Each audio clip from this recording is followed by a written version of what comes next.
Makin dia bergantung kepada Allah, makin dia woles, makin dia nggak gampang yai'as, nggak gampang putus asa ketika punya masalah. Nabi Yusuf itu kan masalahnya bertubi-tubi. Ketika Nabi Yusuf dilemparkan ke dalam sumur, ketika Nabi Yusuf dipenjarakan, ketika Nabi Yusuf difitnah, ketika Nabi Yusuf, banyak masalah Nabi Yusuf. Tapi pesan Nabi Yakub alaihissalam kepada anak-anaknya, la tai'asu min rauhillah. Baik kepada Yusuf ataupun kepada kakak-kakaknya. La tai'asu min rauhillah. Janganlah kalian berputus asa dari rahmat Allah. Kenapa? Allah itu maha menolong. Ketika kita bergantung kepada Allah, nggak ada yang mustahil. Selalu ada harapan ketika kita berikan harapan itu kepada Allah. Tapi kalau kita berikan harapan itu kepada makhluk, kadang-kadang harapannya semu.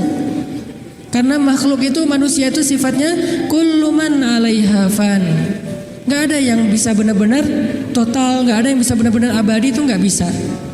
Tapi kalau kita letakkan harapan kita, lalu kita berikan hanya kepada Allah, roja kita hanya kepada Allah Subhanahu Wa Taala, maka tidak ada kata al-ya'as, tidak ada kata putus asa dalam kamus seorang mukmin. Laisa min akhlaqil mu'min al-ya'as. Putus asa itu bukanlah sifat atau akhlaknya orang yang beriman kepada Allah. Sehingga kenapa bunuh diri itu menjadi dosa besar dalam Islam? Padahal kan gak ganggu orang kan, kecuali tadi bikin macet sistem kereta. Itu juga nggak parah-parah banget lah, nggak sampai gara-gara kita bunuh diri orang akhirnya jadi misalnya celaka gitu, nggak, jarang lah. Apalagi bunuh dirinya sendiri, gantung diri. Kan bunuh diri itu nggak ganggu orang lain. Kenapa dianggap dosa besar? Karena bunuh diri ini sama aja dia tidak mengakui kebesaran Allah Subhanahu Wa Taala. Dia tidak berpegang lagi kepada Allah. Dia putus asa dari rahmat Allah Subhanahu Wa Taala.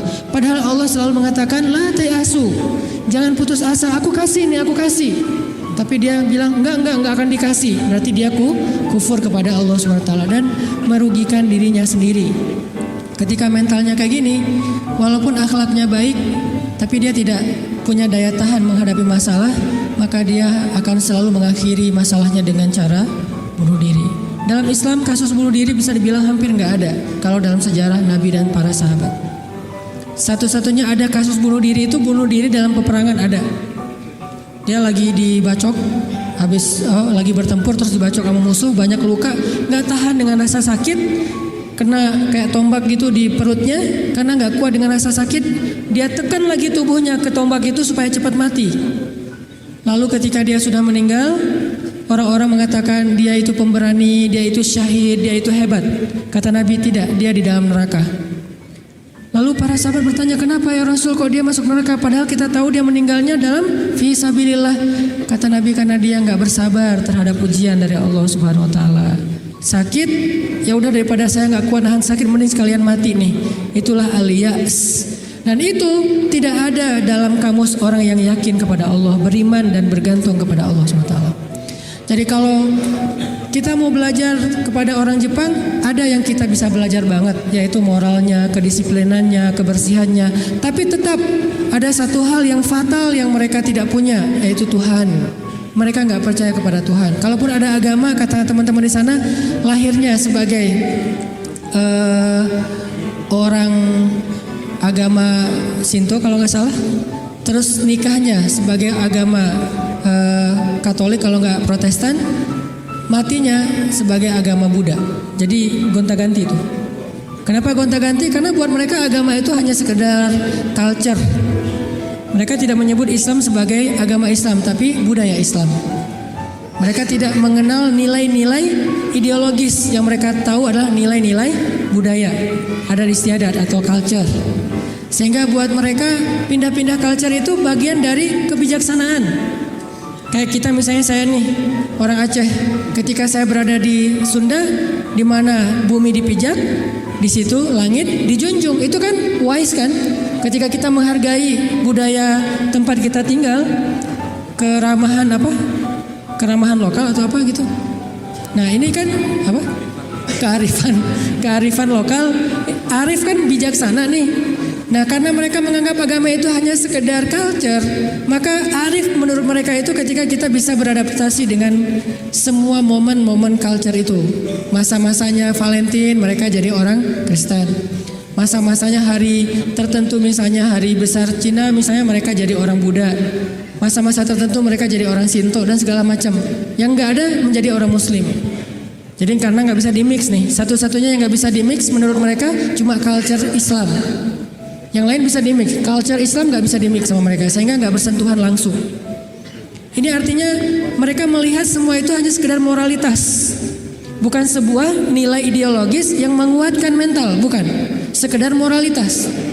Culture Islam moralitas, culture yang agama-agama lain yang kita sebut itu moralitas, termasuk culture Jepang itu adalah moralitas.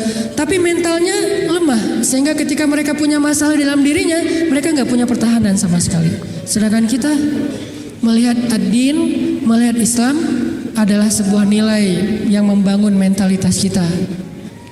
Hanya akhir-akhir ini kita cenderung melihat Islam itu hanya sebagai undang-undang, sebagai syariat, sehingga orang takut sama Islam.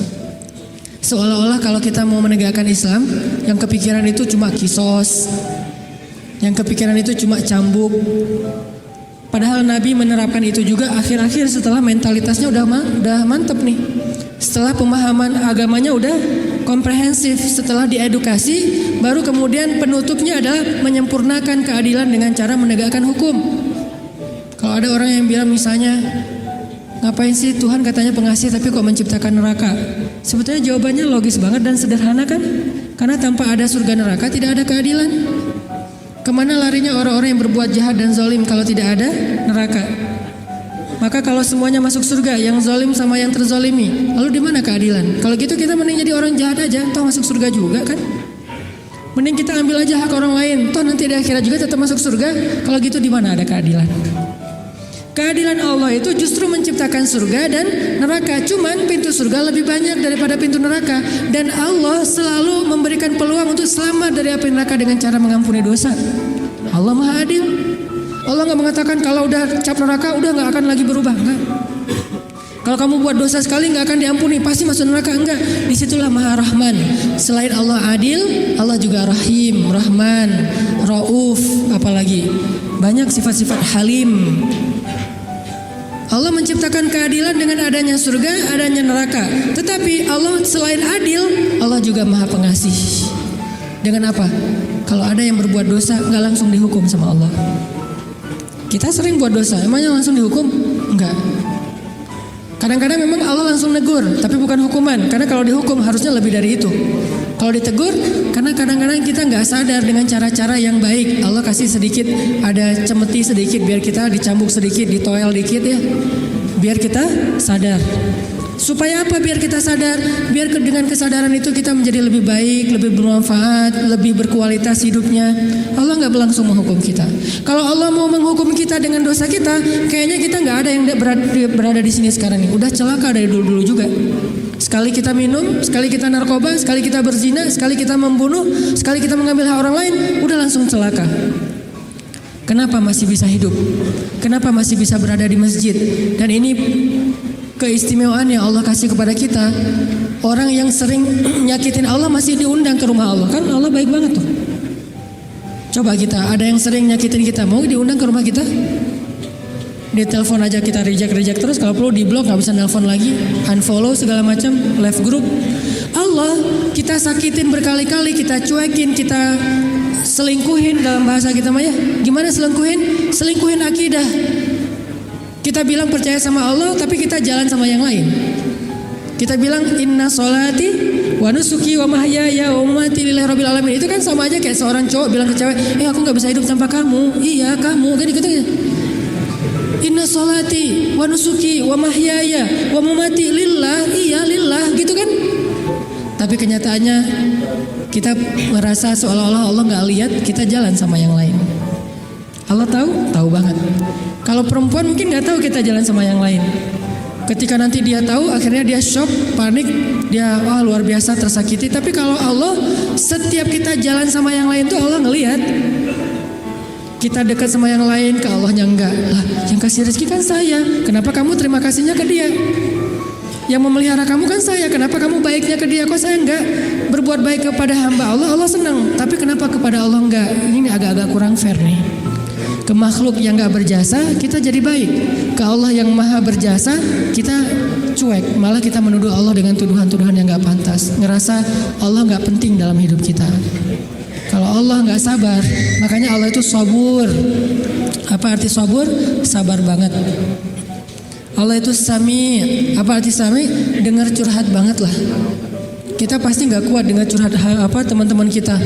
Bayangin kalau yang curhat ke kita itu ada puluhan orang, kan stres juga tuh setiap hari.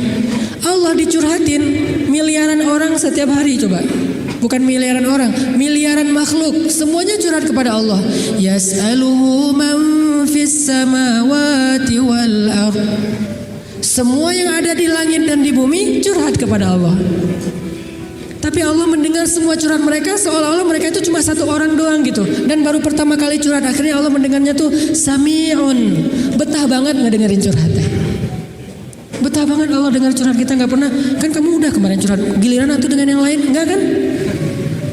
Kita berdoa setiap hari, kan udah kemarin giliran. Soalnya yang berdoa itu banyak loh.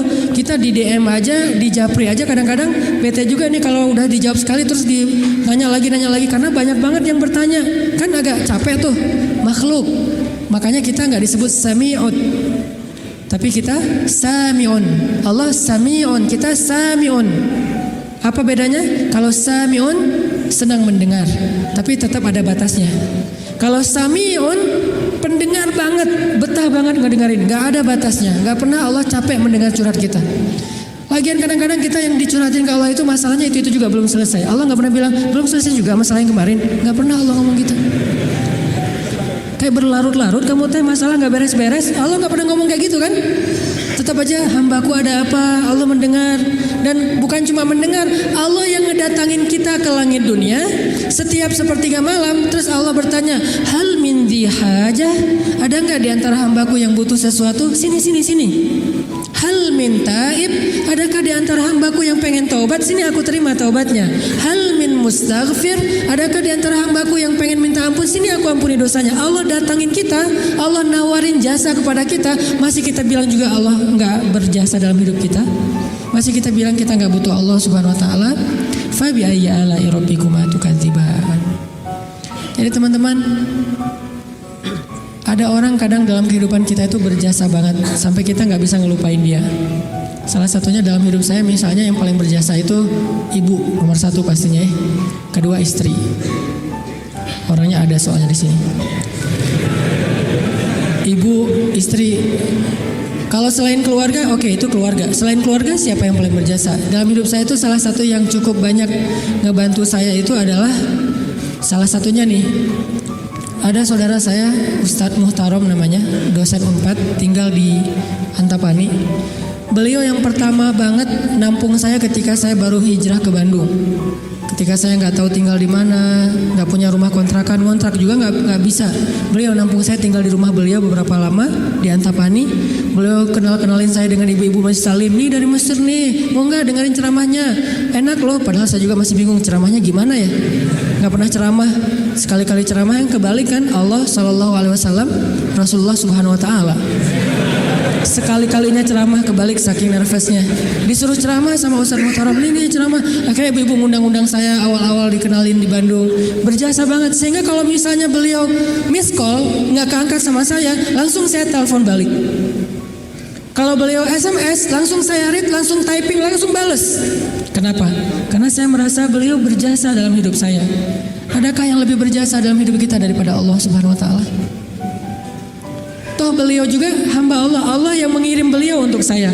Allah yang mengirim ibunda untuk saya. Allah yang mengirim istri saya untuk saya. Kalau Allah nggak kirim istri saya buat saya, nggak mungkin saya bisa nikah sama dia. Kan saya sering cerita, saya bukan tipe dia banget.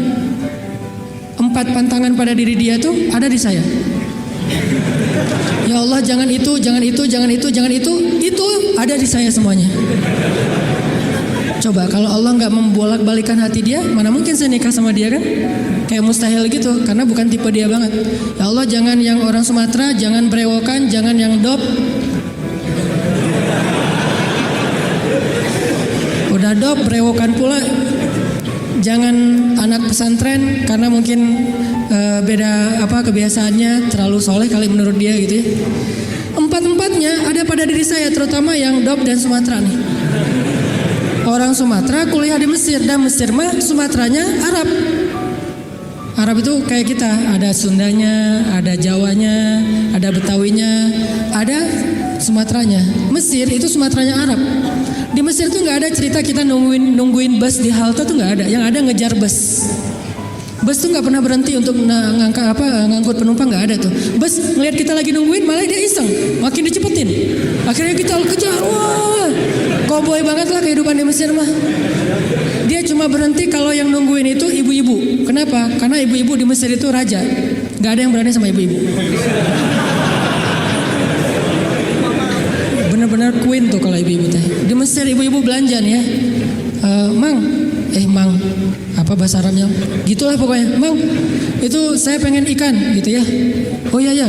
Pas diambil ternyata ikannya matanya agak-agak merah gitu, mungkin agak-agak lama di freezer. Akhirnya bilang, ini kenapa nih ikan matanya merah? Begadang ya? Nggak jadi deh, malah saya mau ikan yang suka begadang, cari yang lain. Ganti lagi yang lain. Udang aja, udang baunya nggak enak, ganti lagi. Berkali-kali gonta-ganti. Itu yang dagang ikan tuh nggak boleh marah. Kenapa? Yang ngomong seorang perempuan. Dan di Mesir itu perempuan sangat dihormati, nggak boleh berdebat dengan perempuan, aib. Debat dengan cewek itu aib. Kalau dimarahin cewek itu aib. Mending kita menghindar aja deh. Kalau kita naik bus, duduk nih, ibu-ibu naik harus berdiri. Kalau nggak berdiri itu dianggap aib, satu bus semuanya aib. Kalian laki-laki atau apa kalian teh? Ada perempuan masuk ke bus, kalian pada duduk cuek itu, malu-maluin kalau di Mesir. Sehingga kalau ada ibu-ibu naik ke dalam bus nih, cowok-cowok semuanya berdiri siap. Silakan pilih kursi yang mana aja. Ibu-ibu boleh memilih. Kalau di kita kan laki-laki memilih, enggak, salah. Ini ibu-ibu yang memilih, saya mau yang di situ. Kenapa? Cowoknya ganteng. Dia milih tuh. Terserah dia mau duduk di mana. Cuma dua, ibu-ibu sama ulama. Kalau ada ulama Al-Azhar, karena ulama Al-Azhar, dosen-dosen saya di Al-Azhar itu nggak punya mobil pribadi. Mereka hidupnya sederhana. Gajinya gede sih, tapi asal gajian langsung ngasih beasiswa kepada mahasiswa yang kurang mampu. Kalau udah gajian tuh saya ngerasain sendiri nih. Dia gajian ngambil di admin ya. Karena dulu nggak ada transferan. Mesir itu agak-agak terlalu ya gitulah, manual ya, nggak ada transfer. Satu-satunya komputer di ruang admin tuh dipakai main kartu. Karena dia nggak ngerti sistem komputerisasi akun kayak gitu tuh, akuntan tuh nggak ngerti dia tuh. Tahu satu-satunya komputer dipakai main kartu. Pas kita lagi ngantri, Om kita lagi ngantri nih, ntar tunggu dulu nih, dikit lagi nih belum beres nih, gitu coba. Tapi menghargai banget kepada orang tua, ulama, ibu-ibu. Nah, ada dosen saya ngambil gajinya kurang lebih sekitar 2.000 pound. 1 pound itu dulu sekitar 3.000 rupiah, lumayan lah ya, hampir 10 juta gajinya. Dia ngambil gaji sekitar 10 juta, langsung datangin mahasiswa yang kita lagi nongkrong di depan kelas, di depan kampus, datangin, ya abnai, panggilnya lembut, anak-anak, kata dosen teh. Kalian udah beli buku kuliah belum? Kita senyum-senyum, padahal udah, tapi senyum-senyum aja. Mau bilang udah, jujur. Mau bilang enggak boleh dusta ya. Senyum-senyum aja. Oh ya udah nih, beli buku, alhamdulillah. Akhirnya kita beli buku, cuman bukan buku kuliah, buku tambahan gitu, kayak buku sejarah, buku apa. Alhamdulillah, dia ngasih dari 10 juta, 5 juta itu buat anak-anak. Dan itu kebiasaan di sana tuh dosen-dosennya. Makanya karena hidupnya kayak gitu, sederhana, nggak punya kendaraan. Dosen kalau mau ke kampus bareng dengan kita pagi-pagi tuh naik bus. Cuman kalau kita ngejar, kalau bus supirnya nggak berani disuruh dosen Al-Azhar ngejar bus kan nggak mungkin ya. Kalau ngelihat itu ada penampilan dosen, langsung busnya berhenti. Begitu dosennya naik langsung jalan tuh, nggak peduli kita lagi di tangga kayak di apa, nggak peduli deh. Kan dosen dulu yang naik nih, Prof silakan. Dosennya naik, baru dosennya di atas, kita masih bergelantungan tuh, bus langsung jalan tuh. Sampai ada beberapa mahasiswa Malaysia karena nggak terbiasa, mungkin mereka kan biasanya naik taksi nih, karena beasiswa dari kampus, dari kerajaannya gede. Kalau kita kan beasiswanya dari Al-Azhar. Mesir itu negara miskin tapi ngasih beasiswa puluhan ribu mahasiswa asing. Negaranya miskin tapi bisa ngasih beasiswa, luar biasa.